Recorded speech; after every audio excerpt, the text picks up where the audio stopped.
सत श्री अकाल, आदाब, गुड इवनिंग, नमस्कार दोस्तों। मैं आपकी अपनी रेखा चौहान हाजिर हूँ आपके कुछ सवालों के जवाब लेकर। सबसे पहले मेरी तरफ से आप सभी को ईद मुबारक।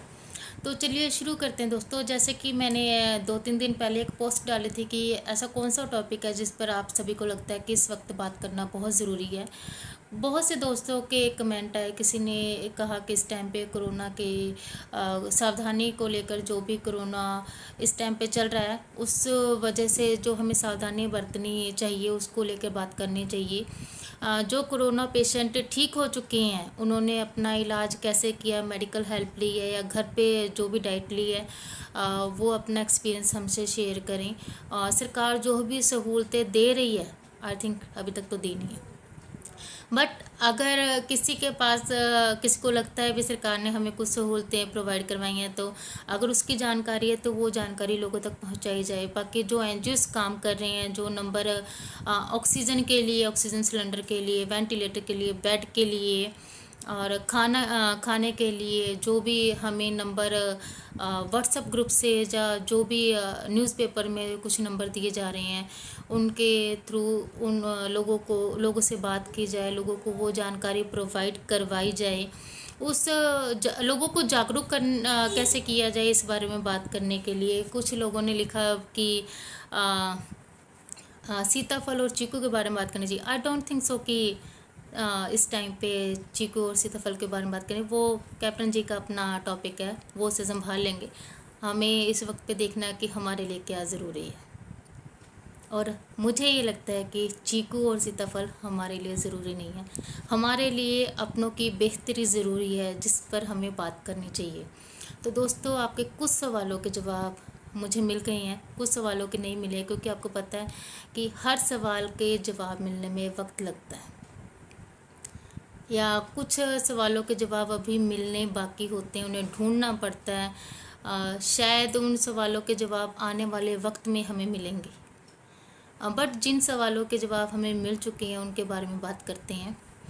फ़र्स्ट ऑफ ऑल कि जो कोरोना पेशेंट ठीक हो चुके हैं, उन्होंने क्या डाइट ली थी, क्या वो घर पर ही ठीक हुए हैं, उन्होंने घर पे जैसे कि चल रहा है अभी काढ़ा बनाकर पी लीजिए, या फिर जड़ी बूटियों से खुद की डाइट को इतना का स्ट्रॉन्ग रखें। जो भी डाइट डॉक्टर्स या आपके आसपास के जो भी इस वक्त पे कह रहे हैं कि हॉस्पिटलों में ना जाया जाए, क्योंकि भरोसा नहीं है हॉस्पिटलों पर, और हॉस्पिटल वाले पेशेंट को ले भी नहीं रहे हैं। सुनने में तो ये भी आया था कि जिन लोगों को कोरोना नहीं है, हॉस्पिटल वाले उन्हें भी कोरोना निकाल रहे हैं। लोग अंदर से बहुत ज़्यादा डर चुके हैं। तो कुछ लोग हैं भी, अगर किसी की रिपोर्ट पॉजिटिव भी है तो वो घर पे ही अपनी डाइट प्रॉपर लेकर और ख़ुद को ही आइसोलेट करके प्रॉपरली अपने आप को ठीक कर रहे हैं, और वो लोग प्लाज्मा भी डोनेट कर रहे हैं। तो मतलब ये देखा जाए कि उन लोगों का एक्सपीरियंस शेयर किया जाए। और मैं आप सभी से रिक्वेस्ट करूँगी कि अगर हमारे बीच में जो भी इस वीडियो को देख रहा है कोई कोरोना पेशेंट घर पर ठीक हुआ है, तो प्लीज़ अपना एक्सपीरियंस हमसे शेयर करें। और सेकेंडली बात ये थी कि कोरोना पेशेंट को जिनके पूरी पूरी फैमिली को कोरोना हो चुका है, घर में खाना बनाने वाला कोई नहीं है, कमाने वाला कोई नहीं है, घर पे राशन नहीं है या कुछ भी है, तो इस वक्त पर दोस्तों बहुत से एनजीओस काम कर रहे हैं हमारे शहरों में। और इस वक्त पर पंजाब सरकार ने भी कुछ नंबर प्रोवाइड करवाए हैं, कोविड कैंटीन के नाम से ये नंबर प्रोवाइड करवाए गए हैं। आई थिंक उसके नंबर मैं आपको बता देती हूँ दोस्तों। 181 और 112। जैसे कि पहले जो नंबर हमें दिए गए थे हेल्पलाइन नंबर है, ये भी एक हेल्पलाइन नंबर है कोरोना पेशेंट को के लिए, और जो गरीब लोग हैं जिनको खाना नहीं मिल रहा बट पॉजिटिव हैं वो लोग, तो उन लोगों को ये नंबर खाना प्रोवाइड करवाने के लिए पंजाब सरकार ने प्रोवाइड करवाए हैं ये नंबर। तो प्लीज़ दोस्तों, आप इन नंबर्स पे कॉल करके अपने घर का एड्रेस देकर अपनी फैमिली मेम्बर्स के बारे में बताकर खाना मंगवा सकते हैं। और बाकी कुछ शहरों में बहुत से एनजीओस काम कर रहे हैं, सैल्यूट है हमारे शहरों के एनजीओस को जो इतना अच्छा काम कर रहे हैं। उन्होंने टिफ़िन सर्विस स्टार्ट की है, और ये कोरोना की जो किट होती है मेडिसिन की प्रॉपरली किट, वो भी लोगों को दे रहे हैं। तो दोस्तों, आप कोशिश कीजिए भी आपके आसपास जो भी एनजीओस हैं उनसे बात कीजिए, क्योंकि मैंने देखा है बहुत सारे एनजीओस इस लाइन में काम कर रहे हैं, जैसे कि खाना प्रोवाइड करवाना। तो आप उनसे बात कीजिए। मेरे आसपास जो भी एनजीओस हैं मैं उन सभी से बात करती हूँ, और जिनको ज़रूरत है कोशिश भी करती हूँ कि उन तक उनको ये नंबर प्रोवाइड करवा सके, ताकि वो अपनी ज़रूरत की जो चीज़ें हैं उनसे मंगवा सकें। जितना हो सके एनजीओस हमारे बहुत अच्छा काम कर रहे हैं। हमारी पंजाब सरकार तो निकम्मी है कुछ नहीं कर रही। तो दोस्तों आप एनजीओ से बात करें। पंजाब पुलिस ने जो number helpline number Covid canteens के नाम से दिए हैं, मैं नंबर फिर से दोहराना चाहूँगी दोस्तों, 181 एंड 112। ये 2 नंबर पंजाब सरकार ने हमें दिए हैं। कोरोना कैंटीन के नाम से ये नंबर हैं। आप अपने फैमिलीज मेंबर्स की जो भी कोरोना पेशेंट हैं, खाना आप लोगों को ये हेल्पलाइन नंबर के थ्रू मिल जाएगा। प्लीज़ इनको ट्राई करें। ज़्यादातर ऐसा होता है कि नंबर लगते नहीं, बट आपको डिमोटिवेट नहीं करूँगी, ट्राई करें। बाकी एनजीओस हैं बहुत सारे, वो काम कर रही हैं।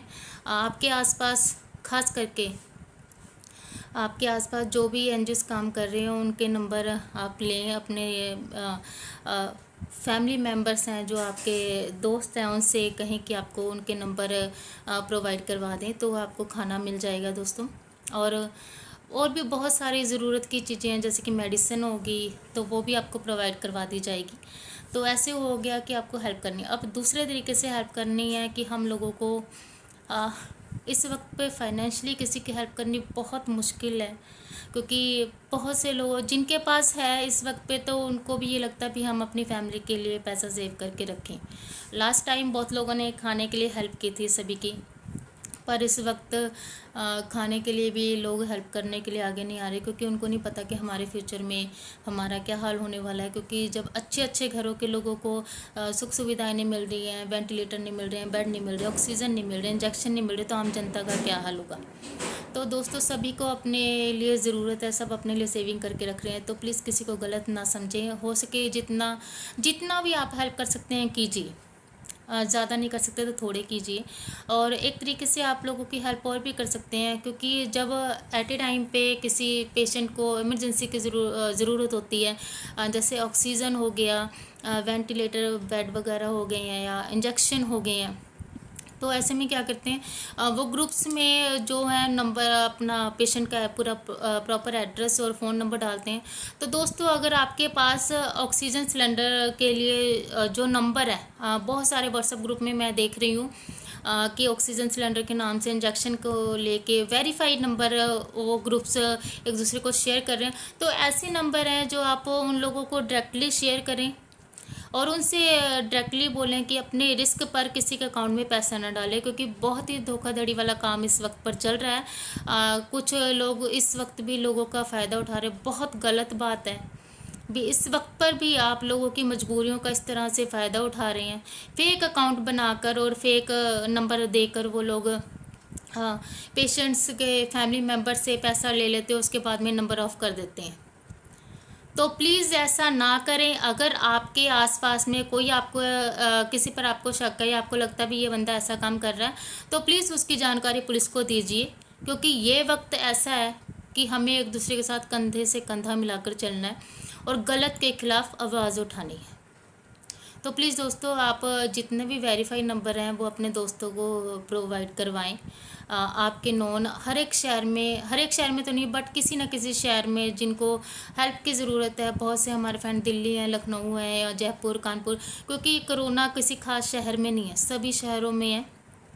जितने भी आपके आसपास के नंबर हैं, खास करके एनजीओस हो गए हैं, या फिर कुछ वहाँ पे और संस्थाएं काम कर रही हैं, जैसे कि हमारे पंजाब में और ऑल इंडिया में हमारे सिख भाई काम कर रहे हैं। सैल्यूट है आप सबको कि आप लोग इतना अच्छा काम कर रहे हैं। दिल्ली में आप लोगों ने बहुत अच्छा काम किया, ऑक्सीजन के लंगर लगाए हैं। मैं इस बात को लेके मुझे खुशी महसूस होती है कि मेरा जन्म पंजाब का है और मैं पंजाब में पली बड़ी हूँ और आप लोगों के बीच में पली बड़ी हूँ। तो मुझे बहुत खुशी होती है जब बोलते हैं भी पंजाब वालों ने ये किया, पंजाब वालों ने वो किया। तो मैं इस चीज़ के लिए आप लोगों को दिल से सल्यूट करती हूँ कि आप लोगों की इतनी हेल्प कर रहे हैं। ऐसा कोई भी काम नहीं है जिस तरह से आपने लोगों की हेल्प नहीं की। खाने का लंगर हो, दूध का लंगर हो, दवाइयों का लंगर हो, ऑक्सीजन सिलेंडर का लंगर हो, बेड प्रोवाइड करवा रहे हैं लोगों को। मतलब जितनी हेल्प आप लोग कर रहे हैं इतनी तो हमारी सरकारों ने भी नहीं की जो हमारे सिर पर राज कर रहे हैं। तो मैं पंजाब सरकार से पूछना चाहूँगी कि आप हमारी आम जनता के लिए क्या कर रहे हैं। सीताफल और चीकू को छोड़ के आप इस वक्त पर ये सब बातें कर रहे हैं, अच्छा नहीं लगता। बट आपकी पर्सनल लाइफ है, हम कुछ नहीं कहना चाहेंगे। बट सिर्फ इस बात का जवाब दें कि आप हमारे पंजाब की जनता के लिए क्या कर रहे हैं। मैं नहीं कहती कि आप बाहर के पूरे इंडिया के लिए कुछ करें, आप ये बताएं कि हमारे पंजाब के लिए आप क्या कर रहे हैं। कौन सी आप हमारे सुख सुविधाओं का ध्यान रख रहे हैं, कौन सी आपने हमारे खाने पीने का ध्यान रखा हुआ है, या हमारी दवाइयाँ प्रोवाइड करवा रहे हैं, हमें जो हमारे स्टाफ की कमी है वो हमें प्रोवाइड करवा रहे हैं। पंजाब के सीएम से मैं सवाल करना चाहूँगी, कैप्टन जी क्या आपको पंजाब की जनता के बारे में नहीं पता। हमारे आधे से ज़्यादा भाई लोग हैं जो दिल्ली में बैठे हुए आंदोलन को लेके। आप लोगों को ये नहीं पता कि पंजाब की जनता का क्या हाल हो रहा है। कभी किसी सरकारी हॉस्पिटल में जाकर आपने देखा है वहाँ का स्टाफ आम लोगों से कैसे बात करता है। जानवरों जैसा बिहेव करते हैं वो लोग, आम जनता को ऐसे बाहर निकालते, कोई पूछ नहीं है उनकी।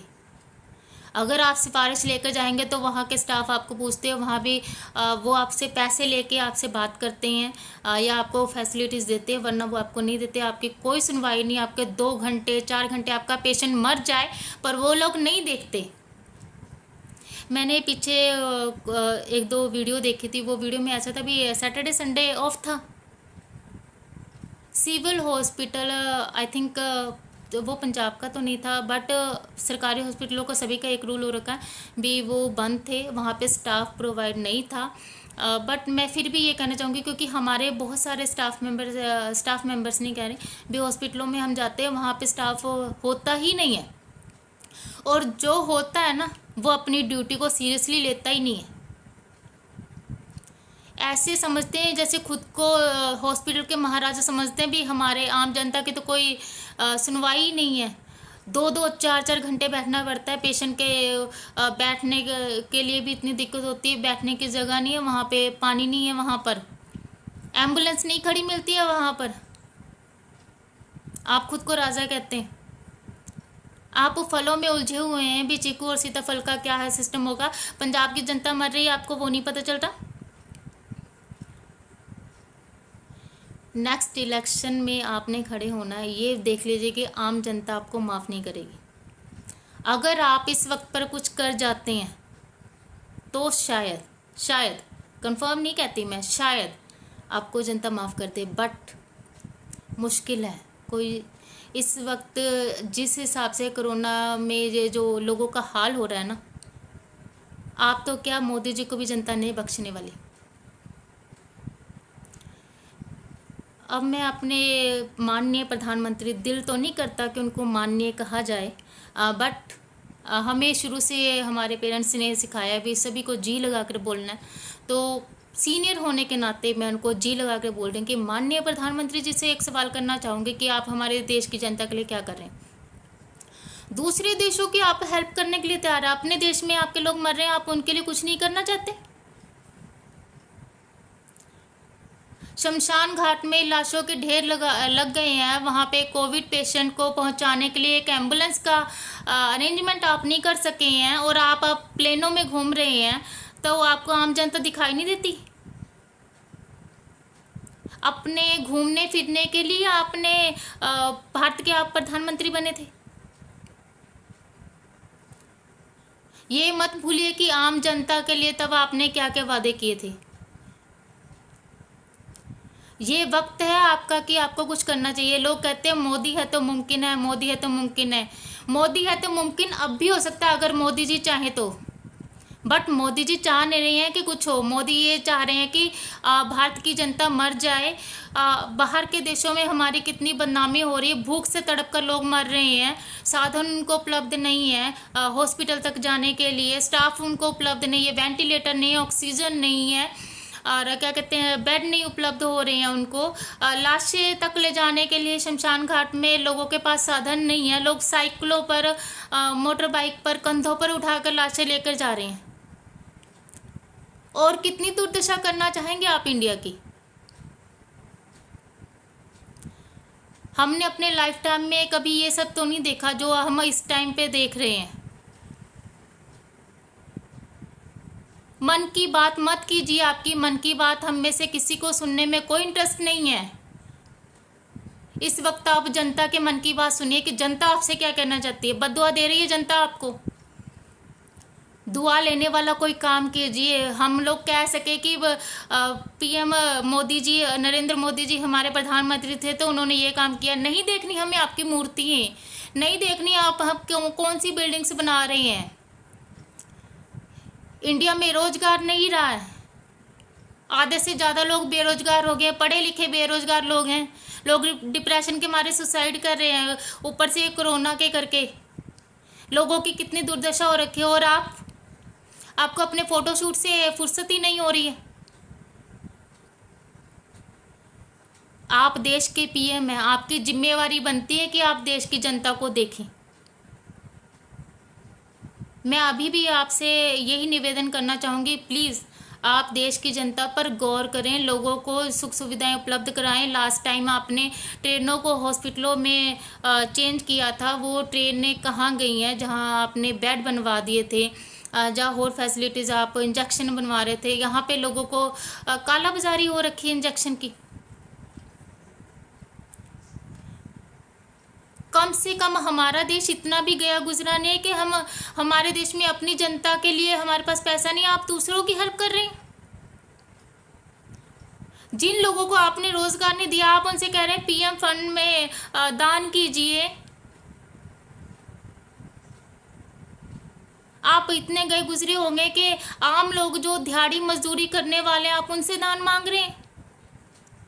आपने जनता को दिया ही क्या है जो जनता आपको दान दे।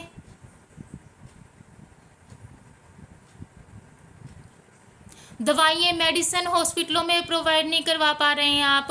ऑक्सीजन नहीं है यहाँ पे, लोगों पास, लोग सड़कों पर मर रहे हैं। घरों से ले जाने के लिए लाशें नहीं है, लकड़ियाँ नहीं है। लोग घंटा घंटा पता नहीं कितने कितने टाइम लाशों के ढेर लग गए हैं।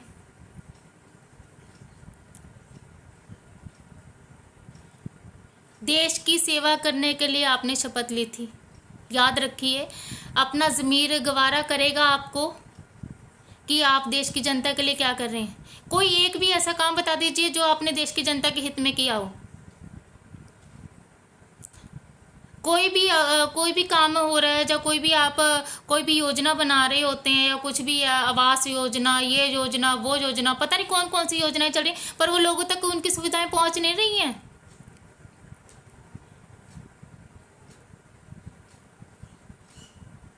जस्ट एक नाम बनकर रह जाएंगे मोदी जी आपकी। आप कभी भारत के प्रधानमंत्री बनेंगे, लोग आपको बद्दुआ देंगे कि कभी मोदी जैसा नेता हमारे इंडिया में फिर से ना आए। अभी भी आपके पास वक्त है कि आप अपनी छवि को सुधार सकते हैं, तो प्लीज़ सुधारिए। मैं पंजाब के कैप्टन, सीएम कैप्टन जी से कहना चाहूँगी, प्लीज़ आप भी पंजाब की जनता की तरफ ध्यान दीजिए। देखिए, मेरा स्टेट है तो मेरा हक बनता है कि मैं उसके लिए आपसे बात करूँ। मैंने वोट डाली है, तो प्लीज़ आप देश की जनता के लिए काम करें। नेक्स्ट टाइम इलेक्शन आ रहे, जनता आपको माफ़ नहीं करेगी। मोदी जी, यही बात मैं आपसे भी कहना चाह रही हूँ, नेक्स्ट इलेक्शन में जनता आपको माफ़ नहीं करेगी। जो कोरोना की वजह से जो लोगों का हाल हो रहा है ना, बहुत बुरा हाल है, जनता आपको माफ़ नहीं करेगी। अभी भी आप लोग अपनी छवि को सुधार सकते हैं। अपनी पेंशन, अपनी सैलरी आप लोगों को दीजिए। क्या सुख सुविधाएं चाहिए आपको, इतनी फैसिलिटीज़ आप लोगों के पास में है, क्यों नहीं आप लोग अपनी पेंशन, अपनी सैलरी छोड़ते। एक एक मंत्री को इतनी इतनी पेंशनें लगी हुई हैं, क्यों नहीं आप लोग आप लोगों को पेंशनों की, आप लोगों को सैलरी की ज़रूरत क्या है।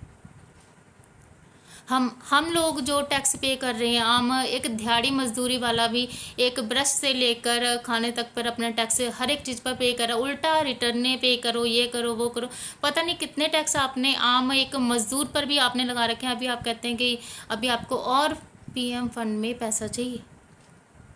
कमाल हो रखी है। जनता को दिया कुछ नहीं है, उल्टा लेना चाहते हैं।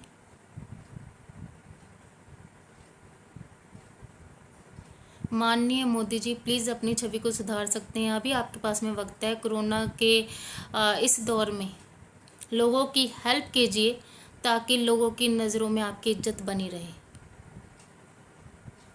तो दोस्तों, ये तो होगी राजनीति के लोगों की बातें। आपको पता है कैसी राजनीति होती है, इससे कोई फ़र्क इनको पड़ने वाला नहीं है, हम लोग कितना भी कुछ कह दें। पर एक होता ना कि शायद शायद किसी को भी फ़र्क पड़े, किसी को ही पड़ जाए, चाहे इनके जो फॉलोवर्स होते हैं उनको ही फ़र्क पड़ जाए तो काफ़ी है। मुझे नहीं पता कि मेरी आवाज़ उन तक पहुंचेगी कि नहीं, बट उनके जो फॉलोवर्स हैं, जो कट्टर उनको मानते हैं, मोदी जी को मानते हैं, कैप्टन जी को मानते हैं, शायद उनकी आंखें खुल जाए कि हमारे जैसों की है कि हमें नेक्स्ट टाइम किसको मंत्री बनाना है, किसको नहीं बनाना। अब बात करते हैं दोस्तों हमारे वार्ड के एमसीओ की। आ, हमारे वार्ड के जो एमसी होते हैं, डोर टू डोर वोटों के टाइम पे हमारे पास में आते हैं।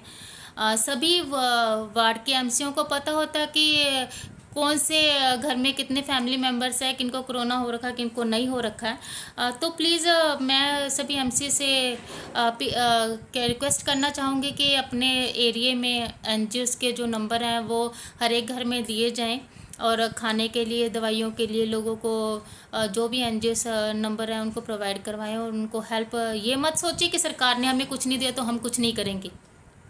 आप लोगों के पास इतनी अथॉरिटी कि आप लोगों के लिए कर सकते हैं, और कुछ नहीं कर सकते ना, अपनी जेब से मत कीजिए। लोगों को जागरूक कीजिए, एनजीओस के थ्रू उनको खाना पहुंचा दें, उनको दवाइयाँ पहुंचा दें, सुख सुविधाओं की कम से कम ये कोई साधन उनको प्रोवाइड करवा दे हॉस्पिटल जाने के लिए। इतना तो आप कर सकते हैं ना। सरकार ने आपको कुछ सुख सुविधाएं नहीं दी। हर बार ये हो जाता है भी हमें ऊपर से कुछ नहीं मिला जी, हम आप लोगों को क्या दें, हमें ऊपर से कुछ नहीं आ रहा। जब आप लोग एमसी की वोटें लड़ते तो आप लोग ये सोचते भी ऊपर से हमें आएगा तो हम आपको सुख सुविधाएं देंगे। इस टाइम पे आपका ये राइट बनता है कम से कम आप लोगों को हॉस्पिटल जाने के लिए साधन प्रोवाइड करवा दें, खाना प्रोवाइड करवा दें, मेडिसिन प्रोवाइड करवा दें, चेकअप के कैंप लगवा दें, कोरोना का टेस्ट करवा दें, घर पे ही करवा दें। कम से कम इतना तो आप लोग कर सकते हैं। या फिर सिर्फ वोटें लेने के लिए ही आप लोग डोर टू डोर जा सकते हैं लोगों के पास में। अपने एरिया के सभी लोगों की लिस्ट होती है आप लोगों के पास में। डायरेक्टली ऊपर जाने की ज़रूरत नहीं है, नीचे से शुरू करें। आप अपने ग्राउंड लेवल से शुरू कर सकते हैं कि आप लोगों को करना क्या है। तो मैं सभी वार्ड के एमसीओ से अपील करना चाहूँगी कि अपने एरिया के लोगों का ध्यान रखें, वरना जनता आपको भी माफ़ नहीं करेगी। इलेक्शन आप लोगों ने भी दोबारा से लड़ने हैं, फिर आप लोगों को क्या कहेंगे, इस बात का ध्यान रखें। तो दोस्तों ये तो होगी राजनीति की बातें। अब आप लोगों देखिए, हमारा भी सोसाइटी की तरफ फ़र्ज़ बनता है कि हमें भी क्या करना है। जितनी हेल्प हो सकती है फाइनेंशियली होगी, या लोगों को जागरूक करना, लोगों को गाइड करना, वो आप लोग कीजिए। ये देखिए ज़रूरी है इस टाइम पे। मुझे नहीं पता कि इस टॉपिक को कितना लंबा किया जा सकता है। जितना बात खींच सकते हैं हम खींच सकते हैं, बट मन नहीं है इस वक्त पर कि और ज़्यादा इस वीडियो को मैं लंबा करूं। बहुत से सवाल हैं, बट सभी के जवाब इस टाइम पे एक वीडियो में देना पॉसिबल नहीं है। तो कोशिश कीजिए, जितनी हेल्प हम लोग कर सकते हैं उतनी कीजिए। और एक बात और, प्लीज़ जो हमारे अपने हमें छोड़कर चले गए हैं, स्टेटस पर, किसी भी सोशल साइट्स पर उनकी पिक्स को शेयर मत करें RIP लिख के, क्योंकि ये होता है भी हमारे जो आम लोग इस महामारी से जूझ रहे हैं, उनका हौसला टूट जाता है कि यार वो हमारे नॉन थे, उनको हो गया, वो अपना इतना ध्यान रखते थे, उनके पास तो पैसा भी था, लोग भी थे जो उनकी हेल्प कर रहे थे, हमारे पास तो कोई नहीं है। तो प्लीज़ किसी का हौसला ना तोड़ें। तो देखिए, दुख सभी को है, तो कॉल्स करके उनकी फैमिली से दुख शेयर करें। हम उनके घर पर नहीं जा सकते, क्योंकि इस टाइम पे अवॉइड करें कि किसी के घर पर न जाएं। सोशल डिस्टेंसिंग का पालन करें, और फेस पर मास्क हमेशा लगा कर रखें जब भी आप बाहर निकलते हैं। मैं वीडियो बना रही हूँ इस वक्त, इसलिए मैंने मास्क नहीं लगा रखा, वरना जब भी मैं अपने घर से बाहर निकलती हूँ मैं मास्क लगा कर रखती हूँ, और कोशिश करती हूँ कि कम से कम घर से बाहर जाया जाए। और दोस्तों दुआ कीजिए सभी के लिए कि ये दौर जल्दी ख़त्म हो जाए, और जितना हो सके प्लीज़ एक दूसरे की हेल्प कीजिए। बेकार की बातों में मत उलझें। ये मत सोचें कि कोरोना नहीं है, कोरोना है, और बहुत ही सीरियसली मैं आप लोगों से, मैंने इस चीज़ को मेरे नॉन हैं बहुत से लोग जिनको जो पॉजिटिव रह चुके हैं, कुछ लोग ठीक हुए हैं, कुछ लोग छोड़कर जा चुके हैं। तो पर्सनल एक्सपीरियंस से कह रही हूँ कि वाकई ही कोरोना है। प्लीज़ इसे सीरियसली लीजिए, इसका मजाक मत बनाएं। दूसरों का हौसला मत तोड़ें, जितना हो सके एक दूसरे की हेल्प करें, लोगों को गाइड करें। आपके पास व्हाट्सएप ग्रुप में जो नंबर आते हैं खुद वेरीफाई करें उन्हें नंबर को, फिर आगे एक दूसरे तक प्रोवाइड करवाएं। जो एनजीओज़ के नंबर्स आपके पास में अपने दोस्तों को, अपने एरिया के लोगों को वो प्रोवाइड करवाएं। जितनी हेल्प आप लोग अपनी तरफ से कर सकते हो उतनी हेल्प एक दूसरे की कीजिए, और कोशिश कीजिए कि अपनी और अपने परिवार की सेहत का ध्यान रखें, अपनी डाइट को प्रॉपर रखें। जितना कि आपको लगता है कि हम ये अफोर्ड कर सकते हैं उतना कीजिए प्लीज़।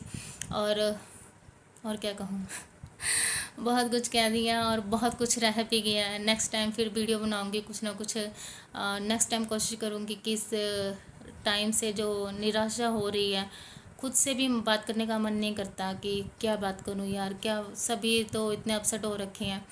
मैं खुद भी अपसेट हूँ। जितना ये माहौल देख रही हूँ, न्यूज़ चैनल देखने बिल्कुल बंद कर दीजिए, क्योंकि वो आपको पता है सीरियसली कुछ नहीं दिखाते, अपनी तरफ से ये सब कुछ चल रहा है। तो प्लीज़ कोशिश कीजिए कि कम से कम न्यूज़ चैनल देखें ही ना, और ना ही न्यूज़पेपर को रीड करें। अपने जो आपका सर्कल है उसमें, उससे उन सर्कल में जो मेंबर्स हैं आपके, फैमिली वाले, रिलेटिव्स हैं, दोस्त हैं, उनसे बात करें। जो ठीक हो चुके हैं कोरोना से, उनको प्लाज्मा डोनेट करने के लिए जागरूक करें। और जो दूसरों की हेल्प करनी है, जो लोगों को लगता है भी हमारे में ये सिम्टम्स हैं, कोशिश कीजिए भी उनकी डाइट प्रॉपर और घर पर ही उनका इलाज हो जाए। वो खुद को घर पर आइसोलेट करें, और जितना हो सके घर पे ही मेडिसिन वगैरह लेके। आपको पता है बाहर जाना सेफ़ नहीं है, हॉस्पिटलों पर भरोसा नहीं कर सकते हम लोग। मैं गलत गाइड नहीं करूँगी किसी को, बट फिर भी अपने रिस्क पर आप लोग देखिए भी आपको हॉस्पिटल जाना है या नहीं जाना है। कईयों के पास तो पैसे भी नहीं हैं, तो फिर हॉस्पिटल में जब इतने पैसों वालों की भी नहीं सुनवाई हो रही, तो आप लोग देख ही रहे हैं दिल्ली क्या हाल हो रहा है, लखनऊ क्या हाल हुआ। बहुत से तो कोशिश कीजिए, बहुत से लोग हैं जो घर पर प्रॉपर डाइट लेके ठीक हुए हैं, तो उन डाइट को प्रॉपरली फॉलो करें। जो आपके लिंक्स में डॉक्टर्स हैं उनसे मेडिसिन के बारे में पूछें, और घर पर ही कोशिश करें कि घर पर ही हो। और अपना जिन लोगों को लगता है सिम्टम्स हैं वो अपना टेस्ट ज़रूर करवाएं प्लीज़। और हो सके तो जितना भी लोगों को गाइड करें इस चीज़ को लेके, सीरियसली कोशिश करें भी, सीरियसली इस मैटर को सॉल्व करें। जो इनका मजाक बनाते हैं, जो अपनों को खो चुके हैं ना, कभी उनसे पूछ के देखिए कि कोरोना क्या है। मैं रब से दुआ करूँगी कि इस महामारी को जल्द से जल्द ख़त्म करें। आप लोग भी दुआ कीजिए कि हमारे अपने जल्दी ठीक हो जाएं और ये दौर निकल जाए। देखिए कभी भी कोई वक्त सारी उम्र के लिए तो रहता नहीं है, ये टाइम भी निकल जाएगा, बट मुश्किल टाइम है, एक दूसरे के साथ से ही निकलेगा। तो दोस्तों एक दूसरे की हेल्प करते रहें जितना हो सके। काफ़ी लंबी वीडियो चली गई है, मैंने आप लोगों को काफ़ी वक्त लिया है, तो कोशिश कीजिए। कुछ फालतू बोला गया तो प्लीज़ माफ़ कीजिएगा। नेक्स्ट वीडियो के साथ फिर से आपके सामने हाज़िर होती रहूँगी। शुक्रिया दोस्तों। और मैं फिर से अपने सिख भाइयों को सल्यूट करना चाहूँगी कि वो इतना अच्छा काम कर रहे हैं। तो दोस्तों एक दूसरे की हेल्प करें और लोगों को गाइड करते रहें। Thank you so much. शुक्रिया दोस्तों।